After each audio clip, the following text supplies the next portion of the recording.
लाख की आँख एक हिंदी कहानी, मोटिवेशनल कहानी। एक आदमी अपने जीवन से पूरी तरह निराश एक पहाड़ी पर जाकर वहाँ से कूदकर आत्महत्या करने की सोचता है। वहाँ से दूर एक जंगल में एक ऊंची पहाड़ी पर पहुँचता है। जैसे ही वहाँ से कूदने वाला होता है, पास में ध्यान लगा रहा साधु ध्यान से उठकर उसे रोकता है और पूछता है कि क्या कर रहे हो? आत्महत्या करने आया आदमी नसीब का रोना रोते हुए कहता है, क्या करूं बाबा, जीवन में कोई कीमत ही नहीं रही है मेरी। कोई भी काम करता हूं, असफल हो जाता हूं। किसी के भी पास जाता हूं तो ठुकरा दिया जाता हूं। किसी भी दिशा में जाता हूं, हार ही पाता हूं। पता नहीं भगवान ने मुझे किस मनहूस घड़ी में बनाया है कि सोने को भी हाथ लगाता हूं तो मिट्टी हो जाती है। सोचता हूं कि दुनिया में कितने लोगों को भगवान ने असीमित मूल्यवान चीज़ें दी हैं और मुझे एक भी नहीं। इन सब से परेशान मुझे एक ही हल दिखाई देता है, अपने जीवन को समाप्त कर लेना। सारी बात सुनने के बाद साधु उस आदमी से कहता है, देख भाई, मैं तुझे मरने से नहीं रोकता, लेकिन हाँ, अगर तू मरने ही वाला है तो जाते जाते मेरा एक काम कर दे, मेरा फ़ायदा हो जाएगा। तू तो वैसे भी मरने वाला है, तो तुझे कोई नुकसान होने से रहा। आदमी साधु से पूछता है, बोलो क्या कर सकता हूँ मैं तुम्हारे लिए। साधु कहता है, 4 गांव दूर जो नगर है उसका राजा एक अजीब शौक रखता है। उसे अलग अलग प्राणियों के अलग अलग अंगों को इकट्ठा करने का शौक है। अब तक वह हर प्राणी का कोई ना कोई अंग अपने पास संग्रह कर चुका है, बस उसे अब इंसान के अंगों की ज़रूरत है। मैंने सुना है कि वह इंसान की आंखों के लिए लाख रुपए तक देने के लिए तैयार है। तो तुम मरने से पहले अगर उसे आंखें बेच दो तो मुझे लाख रुपए मिल जाएगा। आदमी बड़े आश्चर्य से साधु की तरफ देखता है और सोचता है कि कैसा लालची साधु है।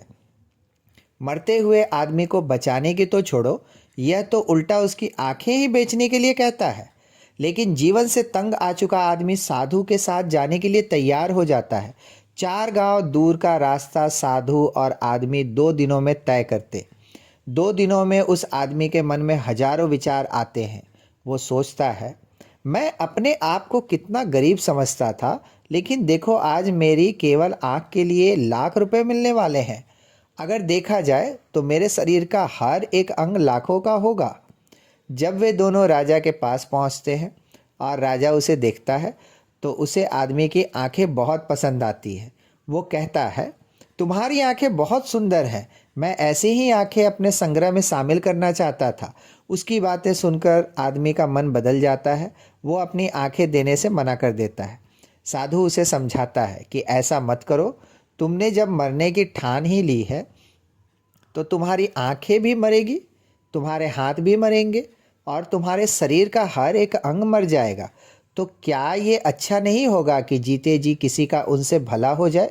राजा भी उससे कहता है कि एक नहीं, मैं तुम्हें 10 लाख रुपए देता हूँ और साथ में मैं तुम्हारे कान और दांत भी खरीद लूँगा, बस तुम मान जाओ। आदमी गुस्सा हो जाता है और कहता है, पाप लगेगा आपको, किसी मरते हुए आदमी को बचाने के बजाय उसका फ़ायदा उठाना चाहते हो।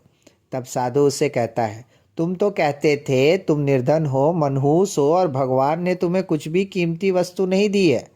बस यही कारण है मैं तुम्हें प्रवचन देने के बजाय यहाँ ले आया, ताकि तुम खुद इस बात को समझ सको कि भगवान ने तुम्हें अनगिनत अमूल्य वस्तुएं दी हैं। बस तुम उनको अनदेखा कर देते और फिर अपने आप को दुखी कर लेते हो। अंधा व्यक्ति शिकायत करे कि भगवान तूने मुझे इंद्रधनुष क्यों नहीं दिखाया, मुझे रोशनी नहीं दी, तो सही है। बहरा शिकायत करे कि मुझे नदी की खड़खड़ाहट और चिड़ियों की चहचहाहट नहीं सुनने दी, तो ठीक है। और बहरा अगर अपनी बात बताने के लिए रोए तो भी ठीक है। लेकिन जिसके पास सब होते हुए रोए तो वो एक भगवान के अपमान का ही है।